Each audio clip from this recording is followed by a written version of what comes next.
राम राम जी, कैसे हो आप सब। मेरे पास कुछ दिनों से लगातार मैसेज आ रहे थे मेरे इंस्टाग्राम पे, मेरे फेसबुक पे, मेरे यूट्यूब पे कि भैया आप जहाँ पे गए हो वहाँ पे घर बड़े अच्छे अच्छे दिखाई दे रहे हैं, अब ये घर बनते कैसे ये दिखा दो। आप जितना आप जानते हो यहाँ के घरों के बारे में उतना ही मैं जानता हूँ, क्योंकि मैं बस रह रहा हूँ पर मैंने बनते नहीं देखे।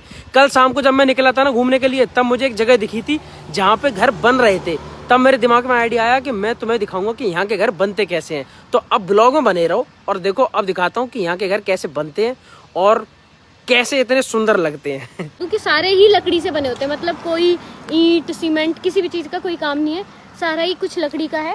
और इतने सुंदर, मतलब देखने से नहीं लगते कि लकड़ी के हैं। बहुत। और लकड़ी के घर सोच के ऐसा लगेगा जैसा मतलब कमजोर घर होते हो। मैं सच बताऊं, इन घर की जो एज है, जितने साल ही चलते, कम से कम 100 साल पुराने घर हो जाते हैं और तब भी इन घरों में कोई दिक्कत नहीं आती। इतने मजबूत घर है, वो भी लकड़ी के बने हुए। अब जैसे ये एक सुंदर प्यारा खूबसूरत सा घर है, ये घर लकड़ी का है। प्रगति दीदी आ चुकी है कंस्ट्रक्शन साइट पे। यहाँ इन्होंने ठेका ले रखा है लेबर का। मैं आपको दिखाती हूँ कि हमारी कंस्ट्रक्शन साइट पे क्या क्या काम हो रहा है, कैसे कैसे घर बन रहे हैं।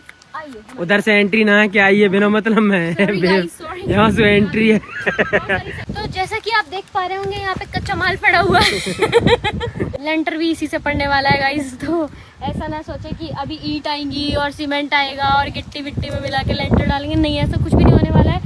अब लकड़ी के बड़े बड़े फट्टे लेके लेंटर डाल दिया जाएगा। तो गाइस, मुझे एक चीज समझ नहीं आती कि यहाँ पे जितने भी घर हैं सारे के सारे लकड़ी से हैं, तो इतनी सारी लकड़ी ये लाते कहाँ से? और अगर ये सारे घर लकड़ी के हैं तो मतलब इन्होंने अपने सारे जंगल काट दिए। जो हम वहाँ गए थे ना मिस्ट्री स्पॉट, तब हमने देखा था कि यहाँ के जंगलों में बहुत ही लंबे लंबे पेड़ हैं, तो इतनी लंबी लंबी लकड़ियाँ मिल जाती हैं इनको, उनसे बनाते हैं ये वॉल।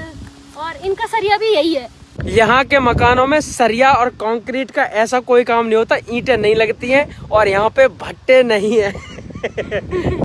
अब देखो, इन लकड़ियों से तैयार किया गया ये फाउंडेशन। और प्रगति दीदी ने चेक करा कि लकड़ी तो बहुत मजबूत है, कोई दिक्कत नहीं है इस प्रकार की। नहीं, इस बिल्डर ने थोड़ी सी धोखेबाजी की है, माल अच्छा न लगा रही हूँ। हुई है देख। और पीछे रखा हुआ है प्रगति दीदी के लिए सिक्योरिटी रूम। जब घर बन जाएगा तो ये इसमें बैठा करेगी। गाइस, तो अभी मुर्दो सर बताएंगे आपको आगे। ये जो बोर्ड्स पड़े हुए हैं ये हैं जो कि दीवारें बनाएंगे।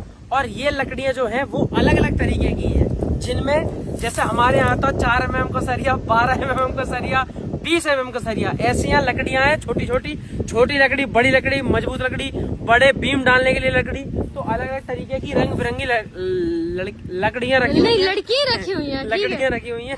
ये देखो, ये जितने भी ब्लॉक्स दिख रहे हैं आपको लकड़ियों के, ये सारे हैं जिनसे लेंटर और दीवारें, उन सब का काम किया जाएगा। यार, मुझे तो यहाँ की शाम इतनी खूबसूरत लगती है। बस फाउंडेशन और लकड़ियों का ढांचा बन के